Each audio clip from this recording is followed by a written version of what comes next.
Please remain seated. The show will begin in 3, 2... Like a Hellcat.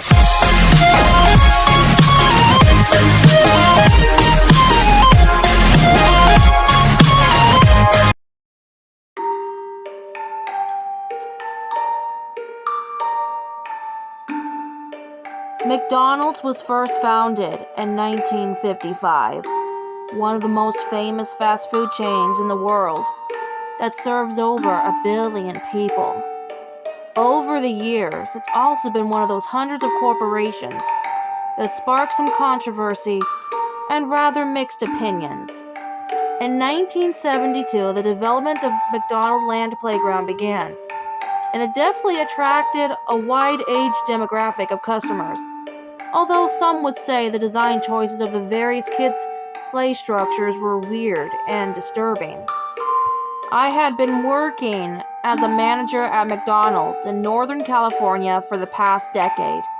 I was hired on the spot and didn't need to go for an interview. I was 25 at the time, going through a messy divorce, having lost my house and wasn't left with much, except the clothes on my back and some chunk change. I was forced to sleep in my car. I couldn't afford to even rent or stay at a motel, so I was stuck in a bit of a jam with little to no hope of digging myself out of this massive hole until I came across the local McDonald's. I remember growing up with the fond memories of me and my grandma going together, eating Happy Meals, and she'd spoil me with all sorts of toys of the mascot characters. She died when I turned 7. I didn't have a great childhood. My parents were pretty much absent, cold and withdrawn, and I was left in the care of my older sister Josie. Josie and I were extremely close, but as soon as she left for college, all contact with her was dropped. Getting back to the first time in years, walking into the same McDonald's I went to as a kid, I met the owner. Let's call him Tom. Tom was a rather awkwardly shy and timid man in his 70s, that upon greeting him and shaking his hand, he just kept averting his eyes around, scanning the lobby, and he looked nervous about something. He then quickly snapped out of his shock and he put on this cheery, sheepish grin, apologizing for his off-putting demeanor. Off the bat, he started asking me questions about my name, age, and my story, really. He also complimented me on how beautiful I was. It was a little odd and kind of creepy, seeing this old man low-key flirting with me. How his eyes were glued to my body as he addressed me. I tried my best to ignore it, and I explained to him my situation. Surprisingly, he offered me a job, a manager position. I was taken aback, and I told him that I didn't have any experience in that department, but he assured me that it was okay and that he would be willing to train me. I couldn't refuse. I was reluctant, and I know what you're probably thinking. Wouldn't this raise a red flag? Wasn't his own behavior setting off an alarm in me? Well, I was desperate for money, and I needed to get a roof over my head. So I asked him when I could start, and he told me to come back tomorrow. He handed me the uniform and then quickly left to go to his office. No goodbye, just went off and locked his office door behind him, and then walked out of the restaurant, overjoyed but still a bit hesitant. There was a community pool that had showers open to the public nearby, and I wanted to freshen up. After that, I returned to my car and fell asleep. The next morning, about 7 a.m., I arrived at the McDonald's restaurant, well polished and looking professional, eager to begin my shift. The owner approached me and assigned me to my station. I was bewildered when he stated that I'd be monitoring the McDonald Land Playground and doing some maintenance work while also doing security. Tom explained that since the early 70s, he's had to do a lot of it on his own since he couldn't find anyone reliable to look after the play area during business hours. Upon inspecting the play area, let's say I found some of its structures unsettling. The one that shook me the most was the Hamburglar statue with the 2 swings attached side by side. This thing was tall and lanky, but its face definitely was unnatural. The build of it, I say, was an eyesore. I was first asked to wipe down the structures as they'd gotten pretty dirty. and once they were dried, I had to tighten the screws to secure the structures, so they wouldn't fall apart and collapse. I was by myself, going about my job, and whistling as I worked. Within an hour into the shift, that's when all the strange activity began. I heard a child's giggle. I stopped for a moment, turning around, but I saw no one. I then shrugged my shoulders, thinking I was just imagining it. The next thing that happened was, as I was focusing on the task at hand, I heard children's feet running past me on the dirt ground. I flinched as soon as I then felt something shove me, and I nearly hit my head on the metal surface of the Hamburglar statue. I was able to balance myself, but I was so confused and puzzled. Questions swimming around in my brain about what just transpired. But I figured I was stressed, and so I rationalized my experience as just being tired and my mind lost in crippling depression that concocted a feeling of being touched, all just in my head. I don't know why, but I stared up at the Hamburglar statue. Up close, it was surreal. It triggered one memory as a little girl for me at just the age of 9 years old when my sister Josie took me to play outside with the other children. I was terrified of these structures, and to this day, somehow this Hamburglar one always haunted me in some form or another. Just seeing it stand there with its arms stretched out, it then coming to life as it tried to wrap the swings around my trembling body as I attempted to flee. It laughed maniacally, its eyes glowing red and its mouth opening to expose its sharp, jagged, yellow teeth stained in blood. I would wake up screaming. These nightmares occurred from when I was 9 until I was 11 years old. Every time I had them, all hours of the night, the nightmares would gradually get worse and worse. My memory is a bit fuzzy, so I don't remember much about what happened in them. My parents forced me to see some shrink. They thought it would help me get over my fears, but I know I wasn't crazy. After a while, I just stopped thinking about the nightmares altogether and no longer had them. The rest of my shift ran smoothly after that, and I went back to my car. Some months passed, and I was finally able to afford an apartment. I went into work one day. It was a gloomy, rainy afternoon, and the restaurant was bustling. It was heavily crowded with kids yelling and tugging at their parents' arms, begging them to take them to the play area. I explained to the customers that the play area was closed temporarily, being under maintenance currently till further notice. Also, because of the heavy rain, it wouldn't be safe for kids to be climbing on any of the structures because someone could slip and fall. I had the play area closed off, and I was keeping a close eye to make sure no one, and I mean no one, would sneak out into the play area. Then come 4:30.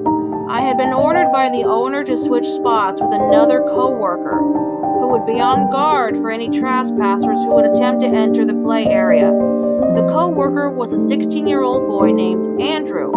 Andrew was a good kid, just an airhead at times, and sometimes would nap during his breaks.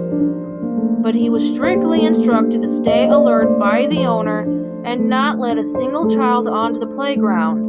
As I worked in the office sorting through bills and submitting paperwork, I heard a woman screaming out of sheer horror.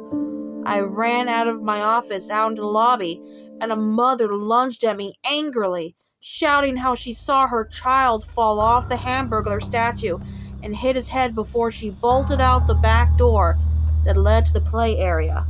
I followed her, and that's when I actually flew into a panic, and I was shocked to see Andrew dressed up as the Hamburglar mascot with a brown bag in one hand and a knife in the other. The boy lay nearly limp on the ground, his head bleeding a bit but still alive. The police were called and Andrew was arrested.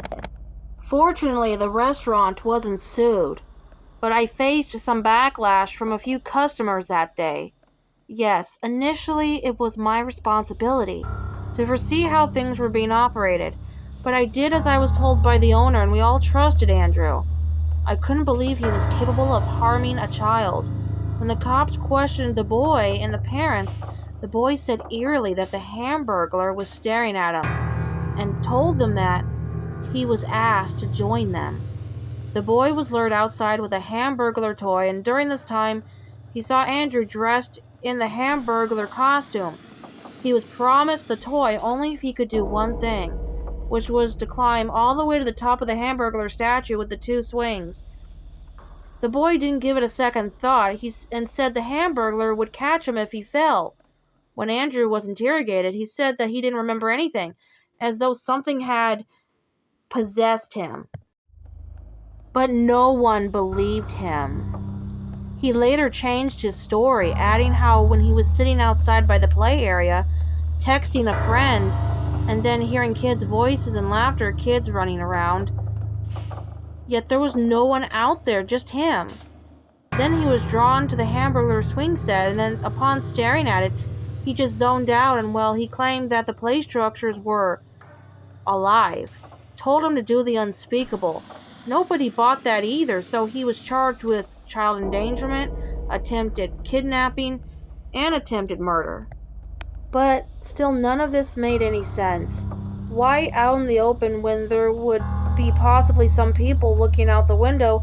Did no one see what was going on? And if they did, why didn't anyone come forward to inform a staff member to prevent this incident? It troubled me deeply and I was at a loss. Then the nightmares started up again about the Hamburglar statue. This time in my nightmare, I paid closer attention, looked at every single detail of my surroundings. Past memories of me as a 9-year-old girl came back. Several children surrounded me, dressed in Hamburglar costumes, in the hat and mask mostly. Their eyes were soulless. They kept pointing at the Hamburglar swing set. They started chanting two words that to this day make me sick to my stomach. Join us! Join us! Join us! It all played like a broken record repeatedly. It had gone louder and louder and nearly made me go deaf. I cringed, shutting my eyes tightly and covering my eyes as I screamed, "No! No! No!" Then I felt two cold hands grab my ankles and something wrap around me. It was the Hamburglar swing set, with its eyes glowing red, the face of a demon, the sharp, jagged yellow teeth as it roared and laughed at the petrified look on my face. I was then tossed into a cell, a grimace spilt cell that was just as evil looking as the others, and I was trying to escape, but I couldn't. I cried for help, but no one came to save me. I then saw Andrew dressed in a filthy, torn Hamburglar costume. The head of the Hamburglar he wore had one eye missing, and it tilted its head to one side as he menacingly waved his knife at me. And beside him was a man dressed as Ronald McDonald. Just a glimpse, I couldn't tell who it was, but the whole scenario, I was not loving shit. I then woke up, outside on the McDonald Land playground. How did I get here? Did I sleepwalk? I couldn't take it anymore. I went home, and then I had gone to work an hour early to see the owner. I told him about everything, but he brushed me off and casually left for his office. He locked his office door as he always did. I always wondered what he was doing in there. One night my curiosity got the better of me. I was closing the restaurant by myself. I did the usual routine. Swept, mopped, restocked inventory, made food orders, submitted more paperwork, locked up the front lobby, stacked the chairs on top of the tables, etc. I then proceeded to go outside to the play area to do last-minute repairs on the merry-go-round ride. I shined my flashlight and opened the back hatch of the ride, fixing the fuses before shutting the ride off as I was testing the mechanics to make sure everything was working properly. I then turned to go back inside. Then suddenly, the carousel activated on its own and I heard faint whispers and laughter of children. As I turned around, a brush of cold air ran up my spine. I looked down at the dirt, and written in the dirt was 3 words that chilled me to the core. We are reborn. I rubbed my eyes, tiresome. This isn't real. You're just stressed, I told myself. I carried on with closing up, but when I made my way to the back door, I froze. My eyes fixated on the window. I shined my flashlight on it, and there was an old, fading McDonald's Happy Meal bag hanging on the window with tape, with the same message rewritten in fresh blood. We are reborn. I ripped it off the window and tossed the crumpled up bag in the trash. I wasn't sure how to think or feel. I was unnerved, but I just wanted to finish and get the hell out of there. I had then closed off the play area and made sure the back gate was locked. I then went back inside and locked the back door. I then saw the owner's office door halfway ajar. I went over to it and saw the light on, and the office trashed. There were golden arches drawn in crayon on the walls, pictures of missing children, the same ones I saw in my nightmares. I knew their names. They were classmates of mine back when I was 9 years old, and one of the photographs was a picture of me as a little girl with all those other kids, and the Hamburglar, and Ronald McDonald. No. I then backed away and stumbled around frantic. I then landed on something. A red wig. I picked it up. A note attached, and I read it. I'm sorry. I'm sorry for all I've done. I must leave. They're still here. Their souls have become one with the structures. They want new friends to play with, and I can't stop them. Your sacrifice will not be forgotten. I called the police and filed a report. I quit McDonald's after 10 years, and I still pass by the McDonald Land playground every day. I think back on everything. There was never a full investigation. The case was open and shut after 2 days. I suspect the owner went insane and killed all those children. Maybe buried them somewhere. Maybe on the play area, underneath those structures. I get chills every now and then looking up at the Hamburglar swing set. I have no doubt the ghost children haunt the McDonald Land playground. I feel them, eyes watching at all times as I pass by the fence. They are trapped. And they still live.